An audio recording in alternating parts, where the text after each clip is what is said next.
في ماتش من الماتشات كده اللي فاتت اللي حصل فيه خساره ده، انا اعتذرت للعيانين بتوعي ومشيت، اني مش هقدر اديهم، دماغي مش جايبه.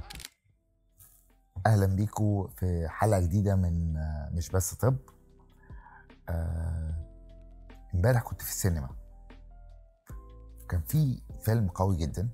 سوري ان انا بشارككم دايما شويه ذكريات كده، لكن امبارح كان في فيلم حلو قوي. فانا كنت طالب، كان معايا اولادي وكده، كنا طالبين بوب كورن وقاعدين بنتكلم وبنتفرج على الفيلم وبننبسط. تقريبا الدنيا كانت لطيفه جدا، بس البوب كورن خلص، فبس الانترتينمنت شغاله، فحبينا نكمل شويه بوب كورن، شويه عصير، شويه ستيكس سناكس، حاجات كده. لما ما لقيناهمش قال لك قدامنا شويه صغيرين ونرجع.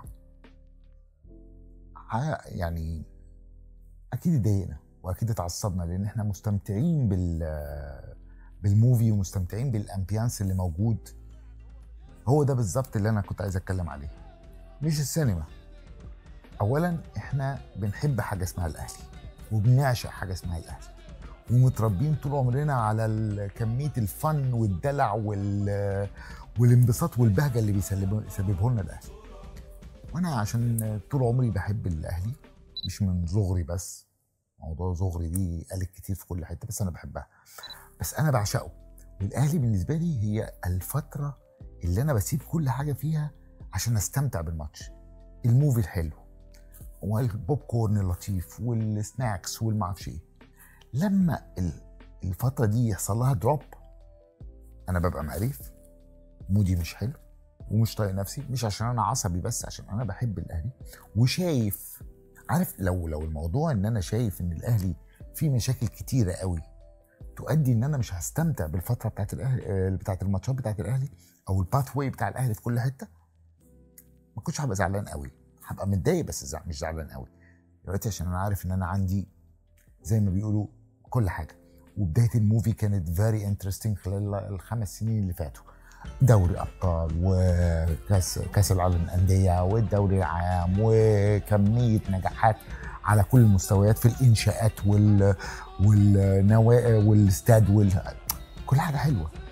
وصلنا للتوب ليفل في السنه اللي فاتت، ورايحين كاس العالم للانديه ومدعمين وكل حاجه.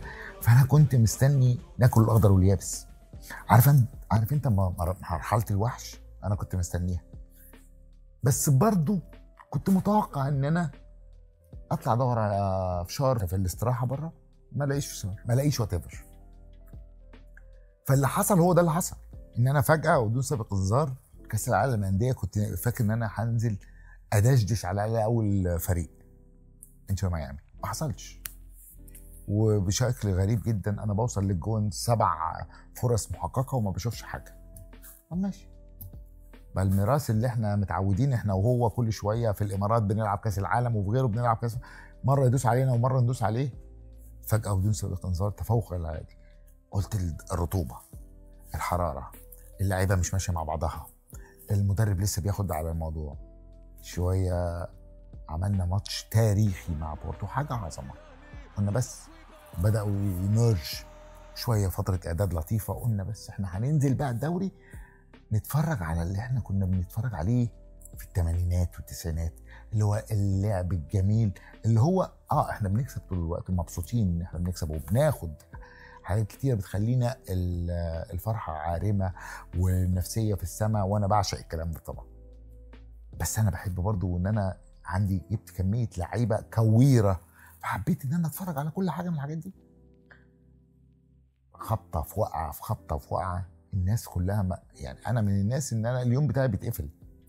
يعني في ماتش من الماتشات كده اللي فاتت اللي حصل فيه خساره ده، انا اعتذرت للعيانين بتوعي ومشيت، اني مش هقدر اديهم، دماغي مش جايبه. فبالتالي وانا اوريدي لازم في الشغل ابقى يعني عندي شويه مزاج عشان اعرف ادي احسن واطلع حاجه كرييتيف احسن. فهو الاهلي واحد من الحاجات المهمه اللي بتعدل لي مودي. يمكن امبارح كان الموضوع بدايه طلعه، بدايه فكره، بدايه تحسن. بس انا ما زلت مقتنع ان الترسانه اللي موجوده عندنا دي محتاجه مدرب قوي جدا، محتاجه مدرب شخصيته قويه. انا عندي كميه نجوم يعتبروا 80% 90% من منتخب مصر اللي هو بيمثل مصر انترناشونالي، وهم كلهم لعيبه دوليه. حتى اللعيبه اللي مش مصريين هم كلهم في بلادهم لعيبه دوليه. فانا كنت متخيل ان احنا هنمشي بشكل قوي. انا حابب ان الفتره الجايه يبقى عندي مدرب يقدر يحكم الناس دي، لان هم دول ناس عظيمه وجميله وكل حاجه، واكيد هيبذلوا كل الجهد الاهلي. بس في الاخر انا عايز اتفرج على كوره حلوه، اتفرج على نتائج حلوه، وان شاء الله ناخد الدوري، وان شاء الله ناخد دوري ابطال افريقيا. فانا مش بغلس ولا حاجه، بس يعني بما ان دي قناتي وانا اهلاوي وانا بحب الاهلي، فانا محتاج مدرب قوي يكمل المنظومه العظيمه اللي معموله في الاهلي خلال السنين اللي فاتت دي كلها. شكرا ليكم تاني، مع السلامه.